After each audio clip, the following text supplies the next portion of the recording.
Hello friends, welcome back to our channel. तो देखिए, हम कर रहे हैं आपका क्लास 10th की एनसीईआरटी को। जो हमने लैंग्वेज ली है वो है आपकी हिंदी।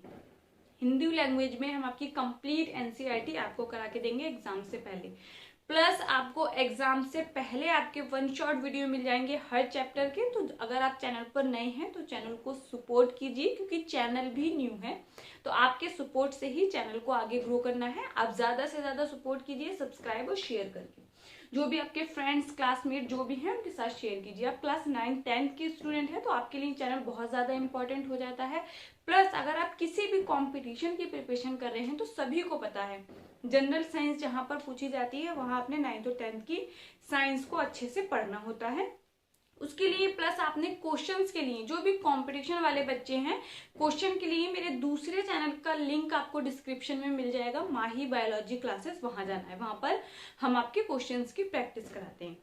हम पढ़ रहे हैं आपका फर्स्ट चैप्टर, जिसमें हम ऑलरेडी बहुत सारी चीजों को देख चुके हैं। कल हमने संयोजन अभिक्रिया को पढ़ा था। संयोजन अभिक्रिया, या जिसको आप इंग्लिश में कॉम्बिनेशन या कंपोजिशन रिएक्शन बोलते हैं, उसमें हमने क्या देखा था। जब दो या दो से अधिक अभिकारक, दो हो सकते हैं, ये दो से अधिक भी हो सकते हैं, जब अभिकारक आपस में मिलते हैं, लेकिन जो उत्पाद बनता है वो उत्पाद क्या होता है, एक होता है। ठीक है, इस चीज को हमने देखा था। जैसे हमने बहुत सारे उदाहरण लिए थे। जैसे हाइड्रोजन को अगर हम देखते हैं, हाइड्रोजन जब ऑक्सीजन से क्रिया करता है तो जल बनता है। ठीक है, इस तरीके के बहुत सारे उदाहरण हमने पढ़े हैं। प्लस साथ में हमने देखा था आपका ऊष्माक्षेपी अभिक्रिया का प्रकार। ऊष्माक्षेपी अभिक्रिया जो होती है उसमें हमने देखा था वह सारी रासायनिक अभिक्रियाएं शामिल है। अगर हम इसको संयोजन से कनेक्ट करें तो ये सीधे कनेक्ट हो जाता है, क्योंकि इसमें क्या है, जो भी ऐसी रासायनिक अभिक्रियाएं जिसमें उत्पाद तो बनेगा ही, साथ में क्या होगी, ऊर्जा या ऊष्मा भी बाहर निकलती है। वह सारी रासायनिक अभिक्रियाएं क्या होती हैं, ऊष्माक्षेपी रासायनिक अभिक्रियाएं होती हैं। जैसे हमने देखा था कि श्वसन को आप ऊष्माक्षेपी अभिक्रिया क्यों बोलते हैं। कोयले का दहन एक ऊष्माक्षेपी अभिक्रिया है। प्राकृतिक गैस का दहन एक ऊष्माक्षेपी अभिक्रिया है। ये सारे अभिक्रिया जो होती हैं इनमें क्या है, आपकी ऊष्मा बाहर निकल रही है, इसलिए ये सारी आपकी ऊष्माक्षेपी अभिक्रिया है।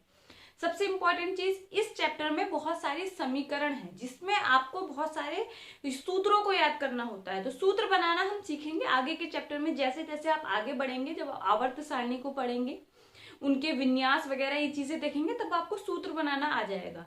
प्लस आपने इनकी प्रैक्टिस करके देखनी है। जैसे जैसे आप आगे बढ़ेंगे, अगर नए हैं तो आपको ये चीजें समझने में थोड़ी प्रॉब्लम हो सकती है सूत्र के साथ। अदरवाइज आप आगे धीरे धीरे सब चीजें सीख जाएंगे। 1 से 2 बार प्रैक्टिस करें किसी भी समीकरण की, आपको वो लर्न हो जाएगी। ठीक है, आपको उसका कॉन्सेप्ट याद होना चाहिए। जैसे हम संयोजन अभिक्रिया का जब कॉन्सेप्ट देख रहे हैं तो हमें पता होना चाहिए संयोजन अभिक्रिया में वह रासायनिक अभिक्रिया होती है जिसमें 2 या 2 से अधिक अभिकारक या अभिकर्मक, कंफ्यूज नहीं होना है, अभिकारक को ही अभिकर्मक बोला जाता है, मिलकर एकल उत्पाद बनाते हैं, तब ये अभिक्रिया क्या होती है, संयोजन अभिक्रिया होती है। और 1-2 उदाहरण याद करनी है। ठीक है, अब हम आज आगे बढ़ते हैं। आज हम दूसरी संयोजन के अपोजिट क्रिया को पढ़ेंगे, वो है आपकी वियोजन। वियोजन या डीकम्पोजिशन, जिसको आप रिएक्शन बोलते हैं, ये क्या होता है, वह सारी रासायनिक अभिक्रियाएं या वह रासायनिक अभिक्रिया जिसमें आप देखेंगे कि एक अभिकारक होगा। अभिकारक क्या होते हैं, जो आपके लेफ्ट हैंड साइड होते हैं, तीर के निशान की तरफ। ठीक है, जब आप लिखते हैं तो जहां पर आप देखेंगे तीर के निशान के बाईं तरफ जो प्रेजेंट होते हैं तत्व यौगिक, वो सब क्या होते हैं, आपके अभिकारक होते हैं। यहाँ पर अभिकारक एक होगा, लेकिन जब वो टूटेगा तो उसके टूटकर वो क्या करेगा, आपके 2 या 2 से अधिक उत्पादों का निर्माण करेगा। एकदम अपोजिट है। अगर आपको संयोजन याद होगी तो वियोजन आराम से याद हो जाएगी। वियोजन की क्या परिभाषा हो गई है, आप देख सकते हैं। मैं साइड हो जाती हूँ। वह रासायनिक अभिक्रिया जिसमें एकल अभिकारक टूटकर 2 या 2 से अधिक उत्पाद का निर्माण करते हैं, क्या कहलाती है, वियोजन अभिक्रिया कहलाती है, जिसको आप इंग्लिश में बोलते हैं डीकम्पोजिशन रिएक्शन कहलाती है। ठीक है, अब इसके उदाहरणों को देखना है। एक एक करके हम उदाहरण में आगे बढ़ेंगे। उदाहरण इंपॉर्टेंट है, आपके क्रियाकलाप दिए गए हैं उससे रिलेटेड। तो देखिए, एक्सपेरिमेंट आपने किया होगा, आज उस चीज को समझिए। आपको रिएक्शन पता होना चाहिए। जैसे कि हम देखते हैं, जो फेरस सल्फेट है FeSO4, नॉर्मली आप रिएक्शन में ये लिखते हैं, लेकिन अगर आपने उसको प्रैक्टिकल किया होगा, आप डब्बे पर देखेंगे उसमें .7H2O भी होता है, क्योंकि क्या होता है उसमें आपके जल के क्रिस्टल भी प्रेजेंट होते हैं। ठीक है, लेकिन जब आप समीकरण लिखते हैं तब आप FeSO4 लिखते हैं, जो कि अगर आप देखेंगे तो हल्के हरे कलर का क्रिस्टल में होता है। आप जब उसकी रिएक्शन कराएंगे, मतलब जब आप उसको तोड़ेंगे, तब वो क्या बनाएगा, आपका फेरिक ऑक्साइड बना देगा, प्लस आपका क्या बना देगा, SO2 और SO3 गैस बना देगा, सल्फर डाइऑक्साइड गैस और सल्फर ट्राइऑक्साइड गैस। इस समीकरण को हम लिख सकते हैं। यहाँ पर आप देखिए ये क्या है, FeSO4। जब आपने इसको गर्म किया, तापमान दिया, गर्म करने के लिए देखिए इस तरीके से ट्रायंगल भी आपको मिलेगा, तो आप वहां पर कंफ्यूज नहीं होना है, समझ जाना है, मतलब उसको ताप दिया गया है, कोई स्पेसिफिक ताप दिया गया, तब इसने क्या बनाया, फेरिक ऑक्साइड में कन्वर्ट हो जाएगा। फेरिक ऑक्साइड का फॉर्मूला ये रहा, प्लस आपका ये बनाएगा सल्फर डाइऑक्साइड गैस, प्लस आपका बनाएगा सल्फर ट्राइऑक्साइड गैस। यहाँ पर जो इंपॉर्टेंट चीज ये है कि जब ये फेरिक, आपका जो फेरस सल्फेट है, जो है आपका फेरस सल्फेट है, जब इसको गर्म किया जाता है, पहले तो ये क्या होता है, हल्के हरे रंग का पदार्थ है, आपका क्रिस्टल है।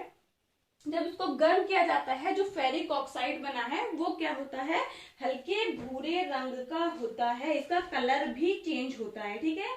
तो आपने ध्यान रखना है, फेरस सल्फेट से आपका क्या बनेगा, फेरिक ऑक्साइड बनेगा, सल्फर डाइऑक्साइड गैस बनेगी, और आपका क्या बनेगा, सल्फर ट्राइऑक्साइड गैस बनेगी। आप यहाँ पर सिंबल प्रतीक से भी इसको बना सकते हैं। ये है आपका सॉलिड और ये भी क्या है, आपका सॉलिड है। मतलब इसको क्या किया गया, गर्म किया गया, तब आपका ये बना, नाम लिखेंगे, ये है आपका फेरस सल्फेट। ये क्या है, फेरस सल्फेट है। इसको जब आपने गर्म किया, ये क्या है आपका फेरिक ऑक्साइड। देखिए आयरन है, आयरन फेरिक आप यूज करते हैं, यहाँ पर उसके साथ क्या है, ऑक्सीजन है, तो ये आयरन का ऑक्साइड हो गया ना, तो इसलिए इसको क्या बोल रहे हैं, फेरिक ऑक्साइड बोल रहे हैं। ये है आपकी सल्फर डाइऑक्साइड गैस और वो है आपकी सल्फर ट्राइऑक्साइड गैस। अगर संतुलित करने को देखें तो आप आराम से कर सकते हैं। सबसे पहले अगर ऑक्सीजन को देखते हैं तो देखिए ऑक्सीजन यहाँ पर कितने हैं, ऑक्सीजन यहाँ 4 हैं, और यहाँ पर आपको कितने दिखाई दे रहे हैं, 3, 2, 5, 3, 8, ठीक है। तो यहाँ पर आपके 4 हैं, मतलब यहाँ पर आपने 8 करना है, तो ये क्या हो गया, 4 2 जा 8। यहाँ पर आप आयरन अब देखेंगे, आयरन यहाँ पर 2 थे, तो यहाँ पर भी 2 है। सल्फर यहाँ पर क्या है, 1 2 है, और वहां पर भी 2 है। आपको ये क्या हो गई, आपकी संतुलित रासायनिक समीकरण हो गई। कुछ ऐसी समीकरण हो सकती हैं जिसको मैं संतुलित करना आपको ना बताऊं, वो आपने खुद से संतुलित करनी है, क्योंकि आप जानते हैं समीकरण को संतुलित किस तरीके से किया जाता है। आप नए हैं तो आपने स्टेप 1 से शुरू करना है। जैसे आपको बताया गया है कि बॉक्स बनाने हैं, फिर ये देखना है, सारे 7 स्टेप तक आपने उसको फॉलो करना है। 7 चरण है आपके, ठीक है। ये है आपका एक इंपॉर्टेंट क्रियाकलाप। जो आपकी क्रियाकलाप है ये क्या है, फेरस सल्फेट है, जो कि सॉलिड है। ये हल्का ग्रीन कलर का होता है, बहुत हल्का हरा रंग का होता है। इसको जब गर्म किया जाता है तब ये कन्वर्ट हो जाता है आपका फेरिक ऑक्साइड में, जो हल्के भूरे रंग का सॉलिड है। 2 गैसें निकलती हैं, सल्फर डाइऑक्साइड और सल्फर ट्राइऑक्साइड। अब एक दूसरा उदाहरण देखते हैं, ये क्या है, उदाहरण 1 है, ये एक्टिविटी भी आपको पता चल गई। अब उदाहरण दूसरा देखते हैं, कैल्शियम कार्बोनेट। ये क्या है, कैल्शियम कार्बोनेट। हमने लास्ट रिएक्शन में, लास्ट जो समीकरण है उसमें पढ़ा है कि कैल्शियम ऑक्साइड कैसे बनता है। कैल्शियम ऑक्साइड क्या है, आपका संगमरमर जो है, जो मार्बल है, उसका सूत्र भी आपका क्या होता है, कैल्शियम ऑक्साइड होता है। जब इसको गर्म किया जाता है, इसको गर्म करने के लिए बहुत अच्छी टेम्परेचर की जरूरत होती है, 800 डिग्री सेल्सियस या उससे ऊपर। तो ये जो प्रैक्टिकल है ये आप नॉर्मली स्कूल वगैरह में नहीं कर सकते, इसके लिए बहुत ज्यादा टेम्परेचर की जरूरत है। इतना ज्यादा टेम्परेचर ऐसे नहीं मिल सकता, भट्टी वगैरह इसमें देखा जा सकता है। जब इसको गर्म किया जाता है, इतना ज्यादा टेम्परेचर दिया जाता है, तो ये टूट जाता है। ये क्या होता है, आपका टूट जाता है, और क्या बनाता है, आपका कैल्शियम ऑक्साइड बनाता है, प्लस आपका कार्बन डाइऑक्साइड गैस बनाता है, ठीक है। ये रिएक्शन हम देख चुके हैं, ये क्या है, कार्बन डाइऑक्साइड गैस बनाता है और कैल्शियम ऑक्साइड। इसकी अपोजिट रिएक्शन हम देख चुके हैं, ये क्या है आपका कैल्शियम कार्बोनेट। फिर आपका आता है ये गर्म, जब इसको किया गया तब इसने क्या बनाया, कैल्शियम ऑक्साइड बनाया, कार्बन डाइऑक्साइड गैस बनाया। देखिए इस तरीके से अगर आपको प्रतीक दिखेगा, ये तीर का निशान ऊपर की तरफ, मतलब गैस, आप समझ जाइए यहाँ पर गैस की बात हो रही है, क्योंकि गैस ऊपर उड़ गई। जब आपको नीचे की तरफ दिखेगा तब वहां पर मतलब होता है अपशेप से, वो हम आगे बात करेंगे क्या होता है, दोनों प्रतीक का आपको बता दिया, ठीक है। अब यहाँ पर देखिए जो कैल्शियम कार्बोनेट है, जो आपका चूना पत्थर है, जो संगमरमर है, इसको गर्म करने के लिए बहुत ज्यादा टेम्परेचर चाहिए होता है। जब इसको वो टेम्परेचर मिलेगा तब ये टूट जाता है आपका कैल्शियम ऑक्साइड में, कार्बन डाइऑक्साइड में, ठीक है। आप यहाँ पर बैलेंसिंग देख सकते हैं, यहाँ पर ऑक्सीजन आपके कितने हैं, 3 है, वहां पर भी 3 है, यहाँ पर कैल्शियम 1 है, वहां पर भी आपका 1 है, कार्बन 1 है, वहां पर भी 1 है, ठीक है। आपका मतलब संतुलित है आपकी ये रासायनिक समीकरण। आप लिख लीजिए, नाम भी लिख सकते हैं, चूना पत्थर, यहाँ पर कैल्शियम ऑक्साइड और यहाँ पर है कार्बन डाइऑक्साइड।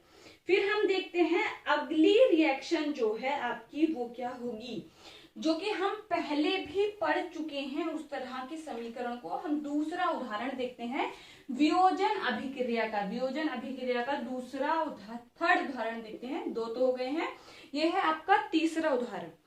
जब लेड नाइट्रेट का फॉर्मूला क्या होता है, PbNO3 होल ट्वाइस। ये आपका दे रखा है लेड नाइट्रेट को जब आपको गर्म करना होता है, जो लेड नाइट्रेट है जब आप उसको गर्म करेंगे तब आपका लेड ऑक्साइड बनेगा, नाइट्रोजन डाइऑक्साइड गैस बनेगी और आपका ऑक्सीजन गैस बनेगी। क्या है आपका जो लेड नाइट्रेट है, लेड नाइट्रेट जब आप इसको गर्म करते हैं तब आपका क्या बनता है, लेड ऑक्साइड बनेगा, नाइट्रोजन डाइऑक्साइड गैस बनेगी प्लस आपका ऑक्सीजन गैस बनेगी। इस रिएक्शन को हम देख चुके हैं, मतलब इस रिएक्शन को हम पहले पढ़ चुके हैं। लेड नाइट्रेट क्या है आपका सॉलिड उसमें है, जब आपने इसको गर्म किया ये लेड ऑक्साइड में कन्वर्ट हुआ, जिससे आपका नाइट्रोजन डाइऑक्साइड गैस भी बनी और ऑक्सीजन गैस भी बनी। इंपॉर्टेंट रिएक्शन है, देखिए इंपॉर्टेंट रिएक्शंस होती हैं जिनको आपने अच्छे से बार बार प्रैक्टिस करना है। जो लेड नाइट्रेट है जब आपने उसको गर्म किया, आपने उसको तापमान दिया, उसको गर्म किया, तब क्या हुआ, वो लेड ऑक्साइड में बदला, नाइट्रोजन डाइऑक्साइड में बदला, ऑक्सीजन गैस में बदला। सभी रासायनिक अभिक्रियाओं को आपको 1 से 2 उदाहरण याद होने चाहिए, 2 उदाहरण कम से कम आपको याद होने चाहिए सभी रासायनिक अभिक्रियाओं में, ठीक है। फिर हम आगे बढ़ते हैं, आगे आप देखेंगे आप जो आपका AgBr होता है, एक है आपका इसमें जल का विद्युत अपघटन। चौथा उदाहरण अगर हम देखेंगे जिसके लिए हम एक अलग से प्रयोग को देखेंगे, यहाँ पर समझ लीजिए जो जल है आपको पता है वो हाइड्रोजन और ऑक्सीजन से मिलकर बना है, जो आपका जल है वो हाइड्रोजन और ऑक्सीजन से मिलकर बना है, इसका विद्युत अपघटन किया जाता है। मतलब यहाँ पर इसको विद्युत धारा देकर, इलेक्ट्रिक करंट देकर इसको क्या किया जाता है, अलग अलग किया जाता है। इस ऑक्सीजन को आपने अलग करना है, इस हाइड्रोजन को और ऑक्सीजन को अलग अलग करना है, तब ये हाइड्रोजन और ऑक्सीजन में टूट जाता है। इतना आपने ध्यान रखना है। ये अभिक्रिया का हम प्रयोग करेंगे, इसके लिए क्रियाकलाप में प्रयोग किया जाता है, उसके लिए सेपरेट वीडियो मिलेगा। जब आपको H2O का विद्युत अपघटन किया जाता है तब वो हाइड्रोजन गैस और ऑक्सीजन में क्या होता है, टूट जाता है। उसको आप इलेक्ट्रिक करंट देकर तोड़ सकते हैं, ठीक है। नेक्स्ट अगर हम उदाहरण देखें, नेक्स्ट उदाहरण की तरफ आगे बढ़ेंगे तो वो होगा आपका AgBr। क्या होगा, AgBr को जब आप सूर्य का प्रकाश देते हैं, तब कौन सा प्रकाश देना है, आपने सूर्य का प्रकाश देना है AgBr को, जो कि एक सॉलिड है। AgBr कौन सा प्रकाश देना है, सूर्य का प्रकाश देना है, मतलब एक तरीके से आप इसको ताप ही दे रहे हैं, तब ये आपका Ag प्लस Br2 ब्रोमीन में टूट जाता है। ये किस में टूट जाता है, आपका Ag, जिसको आपको पता है आपके ये किस कलर का होता है, चांदी जो है वो कैसे कलर का होता है, धूसर कलर का होता है, सिल्वर कलर का होता है ये Ag। और ये क्या है आपका सॉलिड है, आप वो AgBr भी क्या है आपका सॉलिड है, लेकिन ब्रोमीन आपका गैस है। AgBr क्या है, सॉलिड है। Ag बना वो कन्वर्ट, जब आपने इसको सूर्य का प्रकाश दिया, कौन सा प्रकाश, सूर्य का प्रकाश दिया जाता है AgBr को, तब वो Ag जो धूसर रंग का होता है, जिसको आप सिल्वर कलर कह सकते हैं, और ब्रोमीन गैस में टूट जाता है। बैलेंसिंग आप देख सकते हैं, ब्रोमीन 1 है, 2 है, आगे 2 कर देंगे, यहाँ पर Ag 2 हो गए, यहाँ पर 2 कर देंगे, ठीक है। इसी तरीके से सेम समीकरण है AgCl के साथ, किसके साथ, AgCl के साथ। जब इसको भी सूर्य का प्रकाश दिया जाता है तब ये किसमें कन्वर्ट हो जाती है, आपका Ag plus Cl2 chlorine gas में कन्वर्ट हो जाती है। सेम वही कलर का है, आप बैलेंसिंग इसकी कर सकते हैं, इसको संतुलित कर सकते हैं, ठीक है। देख लीजिए सभी रासायनिक समीकरण किसकी है, वियोजन अभिक्रिया के उदाहरण हैं। क्या है, वियोजन अभिक्रिया के उदाहरण हैं। आगे बढ़ते हैं, एक इंपॉर्टेंट टॉपिक को देखते हैं, जो है आपका ऊष्मा शोषी अभिक्रिया, एंडोथर्मिक अभिक्रिया। क्या है आपका, ऊष्मा शोषी अभिक्रिया, जिसको आप एंडोथर्मिक रिएक्शन बोलते हैं। एक्सोथर्मिक देखा था, मतलब एक्सो मतलब एग्जिट, बाहर निकालना, एंडो, एंडो का मतलब अंदर। अब यहाँ पर देखिए, जो आपकी ऊष्मा शोषी अभिक्रिया है उसमें क्या होता है, ऊष्मा को या ऊर्जा का क्या खुद से उपयोग किया जाता है, तब वो रिएक्शन चलती है। मतलब कोई भी समीकरण जब आगे बढ़ेगी, जब वो खुद से ऊष्मा का यूज करेगी, उसको खाएगी, पिएगी, चूसेगी, मतलब जो भी आप बोल सकते हैं, ऊष्मा का शोषण करेगी, तब वो क्या होगी, ऊष्मा शोषी अभिक्रिया होगी। इसकी आप डेफिनेशन क्या लिख सकते हैं, इसकी आप परिभाषा लिख सकते हैं, वह रासायनिक अभिक्रियाएं, वह रासायनिक अभिक्रिया जिसमें ऊर्जा का अवशोषण होता है, क्या कहलाती हैं, आपकी ऊष्मा शोषी अभिक्रियाएं कहलाती हैं। वह रासायनिक अभिक्रिया जिसमें ऊर्जा का अवशोषण होता है या शोषण होता है, वह क्या कहलाती हैं, आपकी ऊष्मा शोषी अभिक्रियाएं कहलाती हैं। अगर इसके उदाहरण हम देखेंगे तो आप सारी जो अभी उदाहरण मैंने आपको दिए थे वियोजन अभिक्रिया के, तब आप उसमें देखेंगे कि आपने किसी ना किसी रूप में ऊर्जा को दिया था। जैसे पहली रिएक्शन में आपने देखा था, आपने उसको गर्म किया, तापमान दिया, ऊष्मा दी, तब वो टूटा। फिर देखा आपने कैल्शियम कार्बोनेट को भी 800 डिग्री सेल्सियस पर गर्म किया जाता है, तब वो टूटता है। फिर आगे बढ़े, उसको भी गर्म किया, AgBr AgCl को सूर्य का प्रकाश दिया, मतलब आप ऊष्मा किसी न किसी रूप में ऊर्जा को दे रहे हैं, तब वो आगे बढ़ रही है रिएक्शन। तो वो सारे उदाहरण आप ऊष्मा शोषी अभिक्रिया में लिख सकते हैं। मतलब वियोजन अभिक्रिया और ऊष्मा शोषी अभिक्रिया का कनेक्शन है। इसीलिए मैंने आपको बोला था कि अभिक्रियाएं 5 प्रकार की होती हैं, लेकिन अभिक्रियाओं के उप प्रकार होते हैं। जैसे हमने पहला पढ़ा था संयोजन, उसमें देखा ऊष्माक्षेपी अभिक्रिया। फिर हमने पढ़ा वियोजन अभिक्रिया, उसमें क्या देखा, ऊष्मा शोषी अभिक्रिया। वह सारी अभिक्रियाएं जिसमें ऊष्मा का अवशोषण होगा या शोषण होगा, मतलब ऊष्मा का ऊर्जा का प्रयोग किया जाएगा, सारी क्या है, ऊष्मा शोषी अभिक्रियाएं हैं। आप लिख सकते हैं इस चीज को। आपने क्या लिखना है, ऊष्मा शोषी अभिक्रिया के बारे में लिखना है। क्या है, ऊष्मा शोषी अभिक्रिया, ठीक है, जिसको आप एंडोथर्मिक रिएक्शन भी बोलते हैं। क्या बोला जाता है, एंडोथर्मिक रिएक्शंस, ठीक है। तो सारे उदाहरण आप ऊष्मा शोषी के वही वियोजन वाले याद करेंगे, तब आपको उससे ध्यान रहेगा कि ऊष्मा का उसमें यूज हो रहा है, तो वो सारे ऊष्मा शोषी के भी उदाहरण है, ठीक है। अलग से लिखवाने की इसके लिए जरूरत नहीं है, वही आपके लिए इंपॉर्टेंट है, आपने लर्न करने हैं। सारे जो समीकरण है उसको आपने बार बार प्रैक्टिस करना है अच्छे से, तब आपको वो आ जाएगा समझ में। इंपॉर्टेंट चीज ये है, नोट्स के लिए जो भी बच्चा नोट्स चाहता है वो आप व्हाट्सएप नंबर आपको चैनल पर प्रोवाइड है, डिस्क्रिप्शन बॉक्स में मिल जाएगा, आप उसमें जाके कांटेक्ट कर सकते हैं। प्लस आप टेलीग्राम चैनल को ज्वाइन करिए, वहीं पर आपको सारी इंफॉर्मेशन मिल जाती है। मिलते हैं हमारे नेक्स्ट वीडियो में, तब तक के लिए पढ़ते रहिए। Thank you.